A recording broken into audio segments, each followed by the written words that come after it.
Chuchu, cê é louco, meu Deus.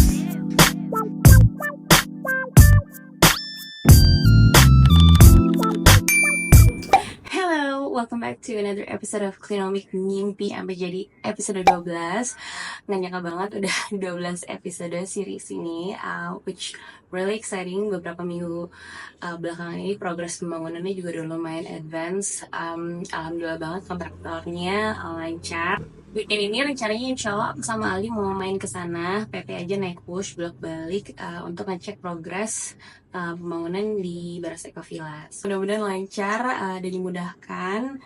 Selalu berdoa terus, semoga ini adalah ikhtiar yang terbaik untuk keluarga kami.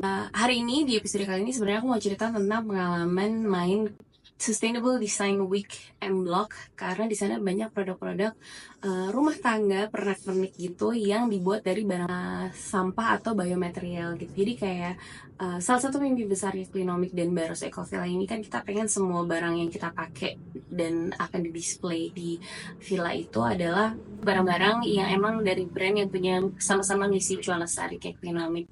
Sekarang sebenarnya tuh udah banyak banget bentuk dan kualitasnya tuh juga udah bagus banget, udah warna-warni, pokoknya lucu-lucu banget deh. Dan salah satu tujuan aku untuk main ke M Block Sustainable Design Week itu adalah untuk melihat si barang-barang itu. Yuk kita sama-sama lihat pamerannya. M Block Design Week adalah festival desain tahunan di kawasan M Block untuk jadi wadah tempat berbagi ide kreatif para desainer. Tema kali ini cuan lestari banget, banyak banget brand lokal yang berinovasi bikin pernak-pernik dari materi daur ulang. Bagian awal pameran ini kita ngelihat barang-barang yang dibuat dari kain perca.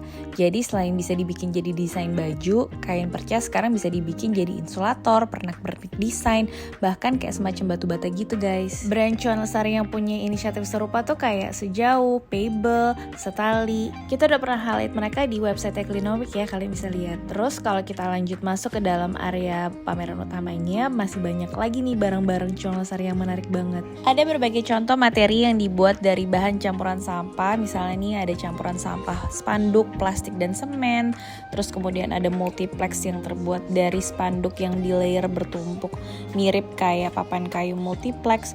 Sebenarnya jujur penasaran banget sih ini bisa nanti dipakai buat jadi apa aja. Terus ada hasil karya dari Recycling Village, tas yang dibuat dari plastik daur ulang yang bekerja sama dengan para ibu di Desa Air Naningan Indonesia. Ini salah satu brand favorit aku udah pernah beli tasnya mereka dan seneng banget, dan ternyata meskipun terlihat tipis awalnya tapi lumayan durable loh, bawa laptop kemana-mana juga gak masalah. Terus ada tas yang dibuat dari biomaterialnya Bell Society yang terbuat dari sampah, ampas kopi dan bakteri. Bayang gak sih? Produk mereka kalau misalnya dipegang atau dilihat looksnya tuh ceritanya kayak tas kulit gitu, walaupun gak sama persis ya of course, tapi ini menarik banget untuk jadi alternatif. Next ada brand Wasgood yang membuat produk namanya Zerak, yaitu produk plastik daur ulang yang bisa dijadiin rak sepatu. Rak sepatu ini dibuat dari kumpulan tutup botol plastik yang dicaca, terus kemudian dicairin, abis itu dipres, kemudian dibikin jadi papan-papan yang kemudian disusun jadi desain kayak gini. Next ada brand yang bestinya Klinomik, yaitu Parompong. Parompong ini keren banget deh, mereka punya inisiatif ngumpulin mainan bekas yang kemudian mainannya itu dibuat jadi furniture. Namanya Furnitoy, dan inisiatif ini kerjasama bareng sama Peribumi. Ini nih yang namanya gotong royong lestari ya guys. Next ada brand yang namanya Rigots yang bikin berbagai pernak-pernik rumah tangga yang dibuat dari ampas kopi. Nah ini nih aku penasaran banget, pengen deh beli produknya mereka karena bentuknya bener-bener kayak piring biasa gitu, dan gak kepikiran banget kalau ini ternyata dibuat dari sampah ampas kopi. Dan kalau lihat dari websitenya mereka juga bisa bikin dari materi sampah coklat. Next ada hasil karyanya Mbak Dewi Rahman yang membuat Buds for Buds, sebuah produk yang dibuat dari sampah putung rokok. Ini tuh kalau dipegang rasanya kayak bahan cork gitu, menarik banget. Brand cuan lestari berikutnya adalah Bullet yang bikin berbagai macam produk dari sampah sumpit yang sering dipakai sekali doang. Selain pernak-pernik kayak gini, mereka juga bisa bikin furniture dari sumpit bekas ini loh. Terus ada brand Rupatera yang bikin lampu dari bahan biomaterial kayak plastik gitu. Terus mereka juga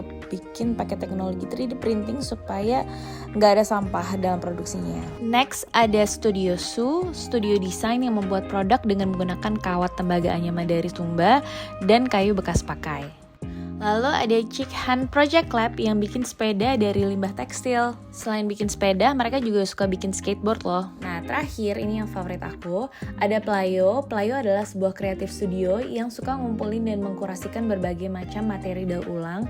Ada yang dari bambu, kulit jagung, jamur, recycle plastik, pokoknya macam-macam banget. Kalau kamu follow Instagramnya Playo, di sana banyak banget cerita menarik seputar inisiatifnya mereka.